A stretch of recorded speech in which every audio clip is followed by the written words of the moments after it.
Hey all, and welcome back to another video. Apologies if you hear some background noise. I've got a fan going because it's flipping hot out today. But I decided we'll go ahead and do a fan mail unboxing. And I have to be honest, this package has actually been sitting here since I believe the beginning of April. I just haven't got around to opening it until now. But it comes from friend and fellow YouTuber Douglas Rowe over in California. And I purchased some items from him back in March, and he went ahead and sent them over to me. I believe he also threw in some surprises as well, so I'm not exactly sure what all is going to come out of this package, but we'll find that out as soon as we get it open here. Alright, go ahead and get this open here. Try not to wreck the contents inside. Alright, get rid of this from the band. Okay, I think I know what that is. Railway Yearbook. Oh, okay, another one. Wow, Douglas, I think, sent along quite a bit of stuff. Oh, okay. Gotta open up this box. Might have to speed up the video here. Never mind. Alright, these are all the goods that came out of that package. Douglas sent along some wooden railway yearbooks, along with this Trackmaster Diamond Anniversary Thomas. And right here are the ERTL items that I purchased from him. You can see I've got a few characters here. But also Douglas threw in, as a surprise, some Nakayoshi pieces, this wind-up Thomas, which I believe this is also ERTL, and a take-along James tender, which has a bit of a story to it, but we'll get to that in time here. I think the first thing we'll look at is the ERTLs that I purchased.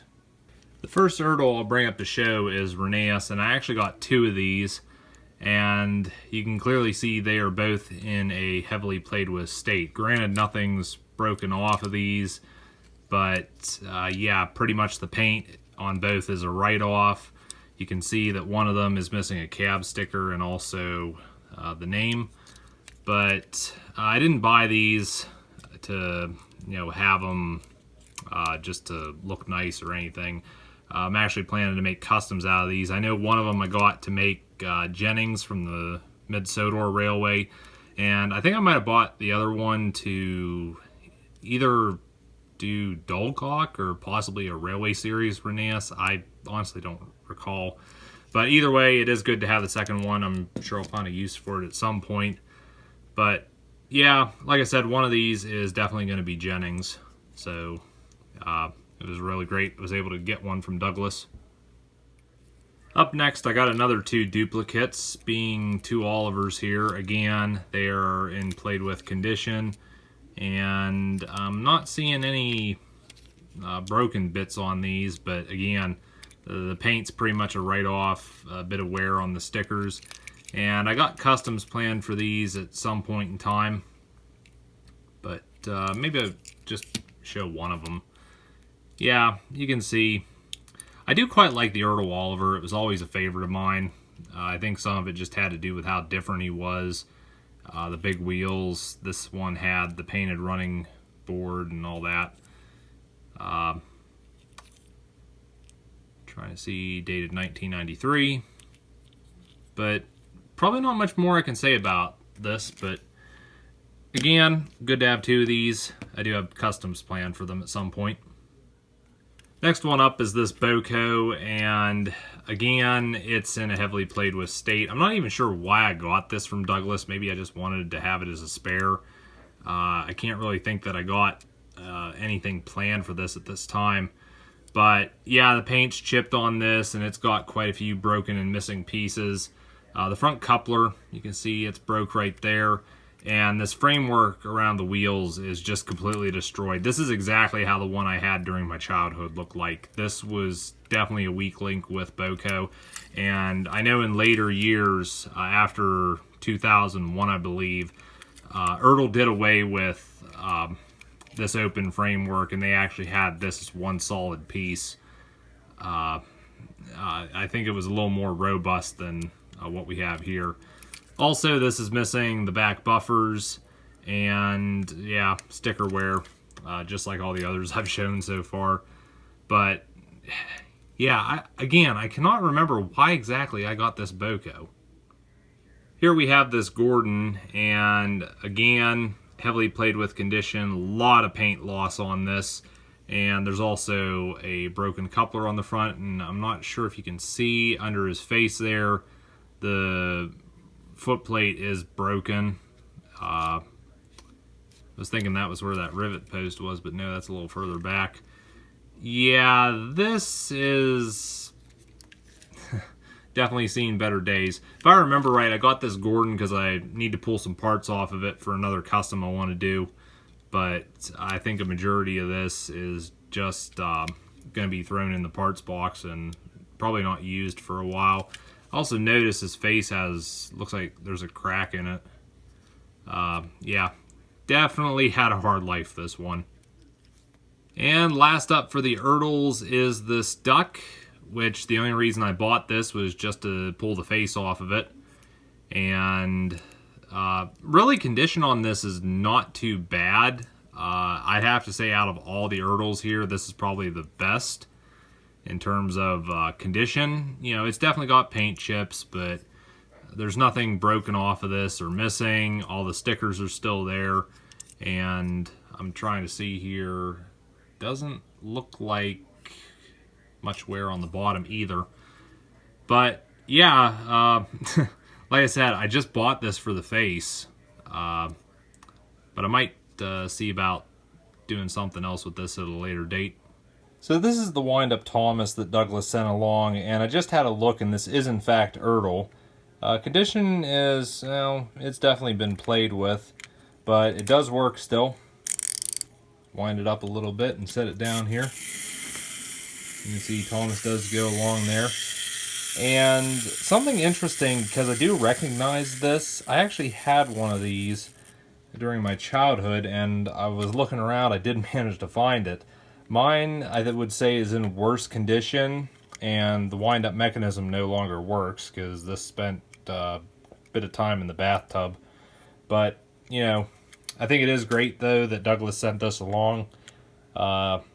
Just going to go ahead and add this to my ERTL collection, since it is ERTL after all. So these are the Nakayoshi pieces Douglas sent along, and for those that aren't familiar with Nakayoshi, I believe it's just Bandai Tex, but without the magnetic couplers or the side rods. And I think the Nakayoshi stuff also had more plastic than die cast in them as well. But first one here is their handle. Condition is not the best. One thing I noticed right away is his back coupler has been broken off.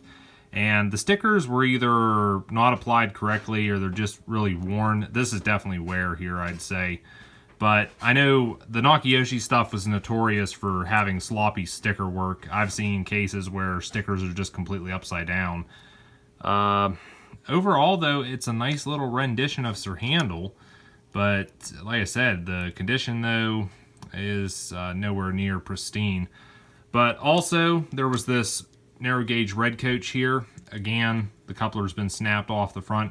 And I've actually got some of the Nakayoshi narrow gauge coaches, but they have stickers on the side of them, not this painted detail. So I'm wondering if this was maybe a later release with this. It's hard to say.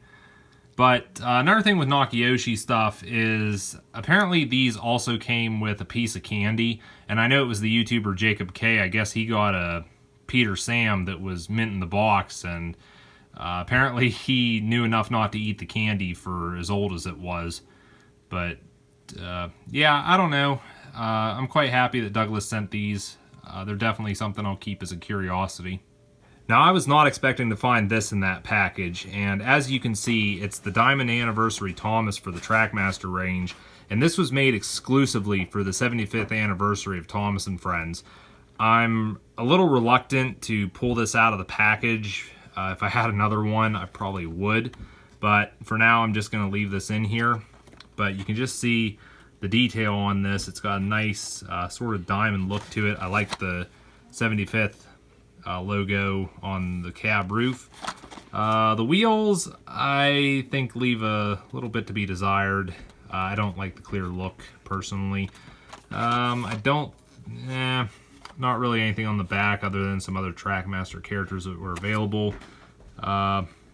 Okay, apparently this was like $8 at one time and it dropped down to $2. I don't know, but yeah, it's really great to have this, and like I said, I'll be keeping it in its box for the time being.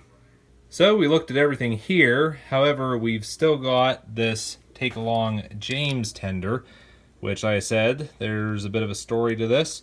But first thing I need to do is get under the workbench here and dig into one of these containers. Alright, this is the container I was looking for. And in this is actually my rather small but entire take-along, take-and-play, adventures, whatever collection. And I'm looking for, oh, right there, take-along James. So I actually featured this James in a fan mail unboxing that I did back in March when I received a bunch of ERTL items and a few take-along pieces from friend and fellow YouTuber NZR doing. However, unfortunately, James did not come with his tender. Apparently, that just got lost in time. And I remember I was telling Douglas about all the great things Zach sent me and how appreciative I was. And I told him about James was missing his tender.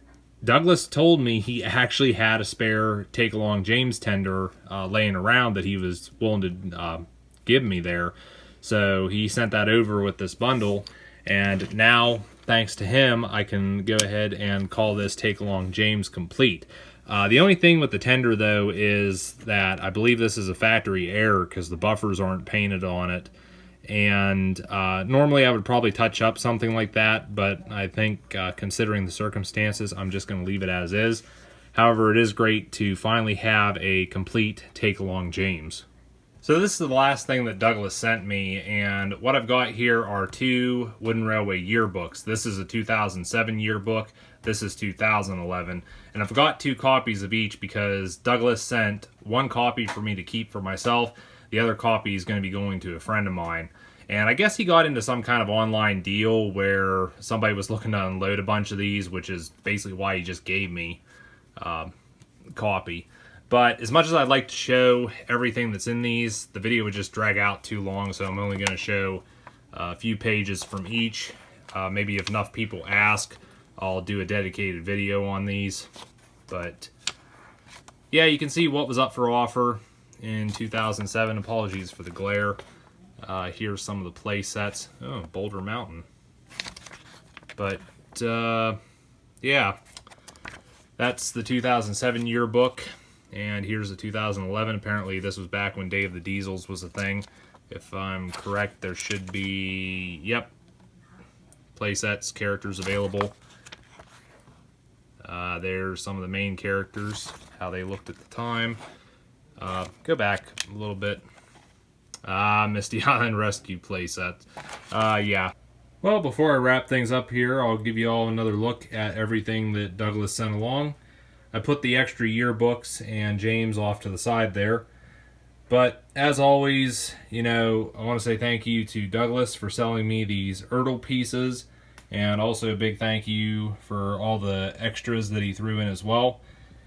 I really do like how that Nakayoshi's handle looks along with the narrow gauge coach. It is great to have this Diamond Thomas, considering it was exclusive to the 75th anniversary. And I'm really happy to have this take-along tender to go along with James there, and I'm sure Zach will even be excited to see that this is now complete as well. But anyways, I guess that's going to be it for this fan mail unboxing. Again, thank you to Douglas for sending all this great stuff along. And I also want to thank my viewers for your continued support. And I will catch you guys here in the next video. So until next time, take care.